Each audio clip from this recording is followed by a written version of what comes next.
El país tiene situaciones pendientes que el gobierno de Daniel Noboa Sin debe enfrentar y está empezando a enfrentar. Una de esas es la generación de empleo. Tenemos ya en los estudios centrales de Radio City en Guayaquil a un exministro de Trabajo y actual decano de la Facultad de Derecho de la Universidad de Cotec. Nos referimos a Andrés Madero Poveda. Andrés, buenos días, bienvenido a Radio City. Buenos días, Carlos. Un saludo a todos, Priscila, Ronald, Guillermo y a todos quienes también nos escuchan y ahora también nos ven a través de los distintos medios y canales que brinda la tecnología y permite tener mucha más audiencia.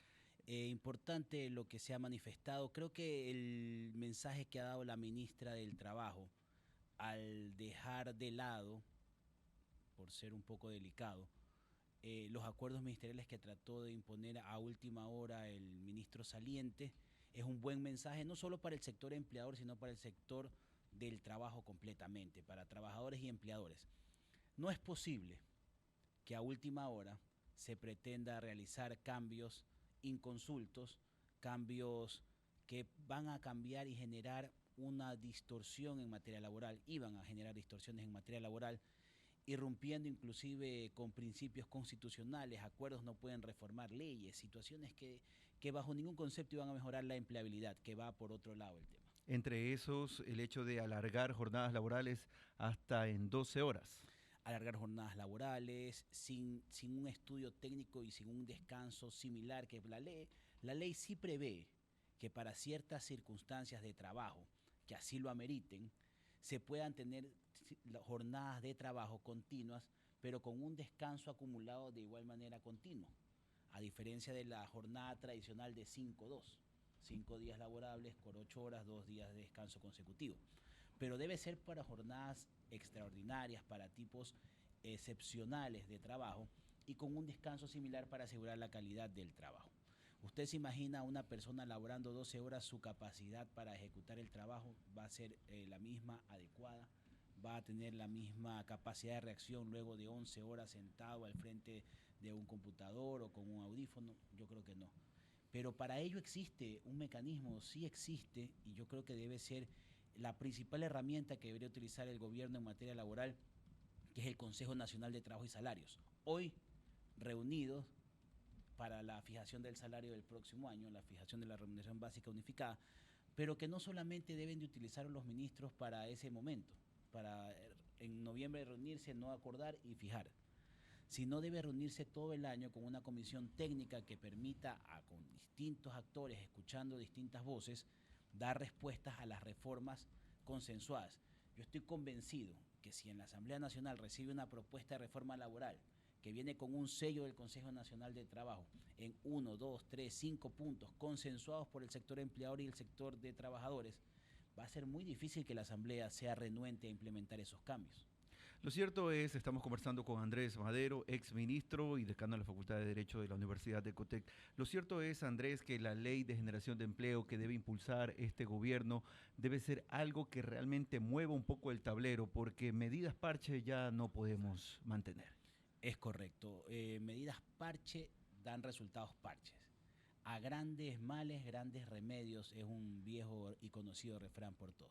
Quienes nos escuchan, quienes nos ven hoy sin un empleo, sin seguridad, están esperando que el presidente Daniel Noboa tome decisiones que cambien esta situación. Porque no podemos poner una curita en una herida abierta.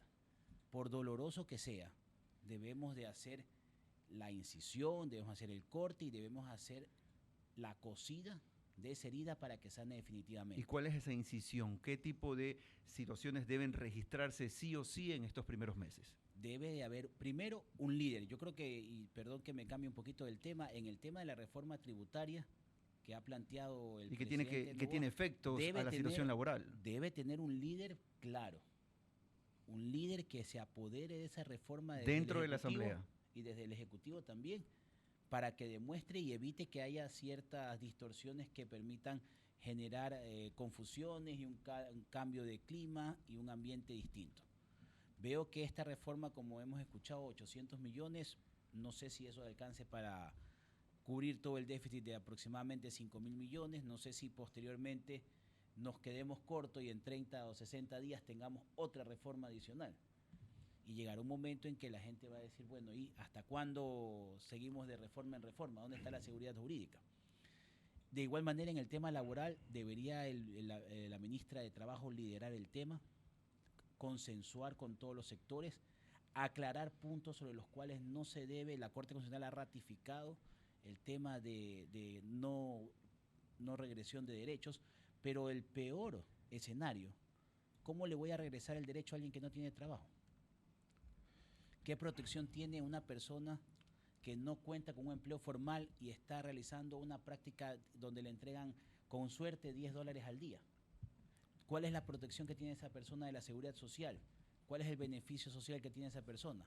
Entonces, en ese aspecto debemos de permitir que no exista ya nuevamente esta barrera que se ha conformado con una serie de trabas en materia laboral, el ingreso al mercado formal, sino que sea un campo expedito para que puedan ingresar y que el empleador sepa y tenga la característica de poder tener una relación clave. Yo hablaba con alguien que me decía anteriormente y decía el contrato emergente, el contrato, miren, no conozco un empleador que a una persona del rango que sea, que cumpla con su trabajo honestamente, que cumpla con su trabajo correctamente, que sea eficiente en el trabajo, que lo despida por razón de gusto. No conozco.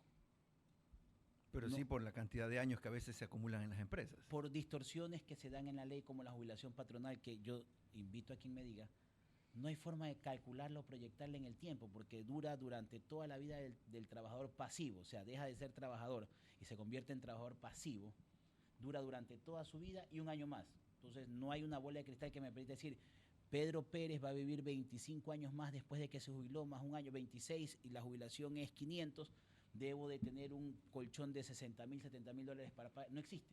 Entonces, eso crea incertidumbre a una empresa, el empleador no sabe cómo calcularlo y por eso se genera esta suerte de decir, a los 20 años voy a separar esta persona. El abogado Andrés Madero Poveda es decano de la Facultad de Derecho de la Universidad de Cotec. Estamos analizando el tema laboral en esta jornada. Hay más preguntas en la mesa para usted. Abogado, le preguntaba fuera de micrófono sobre este 55% de ecuatorianos que tienen subempleo, que no tienen trabajo formal, que la verdad es que no sabemos qué hacer con ellos.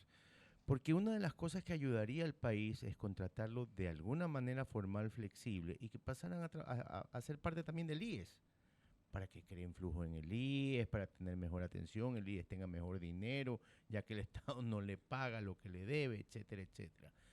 ¿Por qué es una medida tan antipopular si todos los ecuatorianos saldríamos beneficiados de alguna u otra manera? Primero porque se permite que se filtren actores políticos disfrazados de dirigentes gremiales y también actores que distorsionan este tema de manera política. Debe haber una claridad, debe haber un conocimiento de la materia para haber una claridad. Le voy a poner un ejemplo muy, muy fácil y muy práctico. Todos conocemos los repartidores de comida, delivery que están en el país, plataformas digitales que todos de una u otra forma las usamos. ¿Usted cree que esa persona tiene una afiliación al IES? ¿Usted cree que esa persona tiene una protección del Estado? Nada. Está generando un empleo, tiene un riesgo laboral.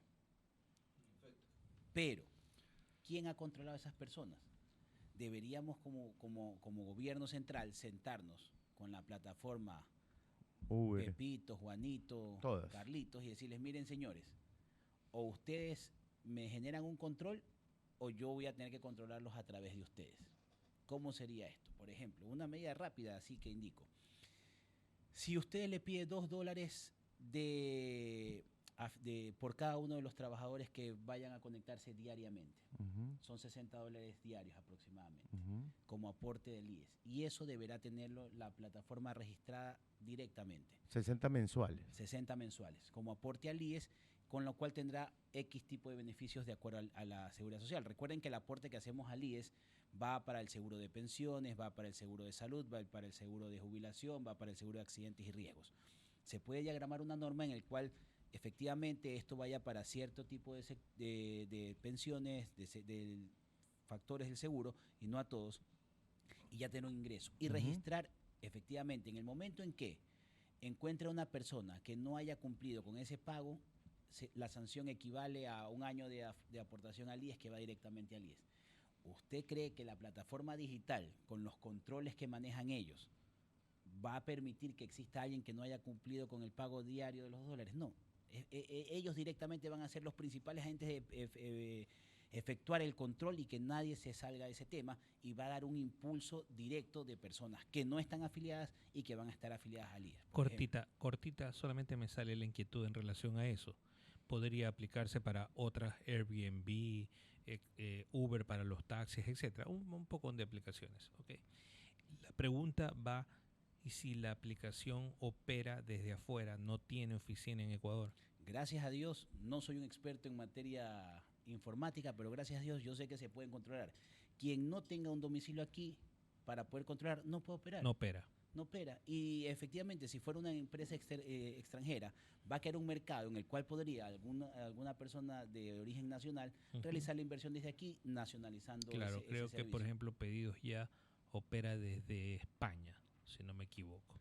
Pero miren, por ejemplo, en Inglaterra pasó que una de las plataformas dejó de existir por cuanto le obligó a contratar laboralmente. Entonces, donde se logra un consenso en esta materia, se puede dar amplitud. Y antes de cerrar un tema, el Banco Nacional de Fomento, Banecuador, Banecuadorcitos, como sea el nombre que le pongan, debe también tener un control de dejar de dar créditos para productos que generan más problemas.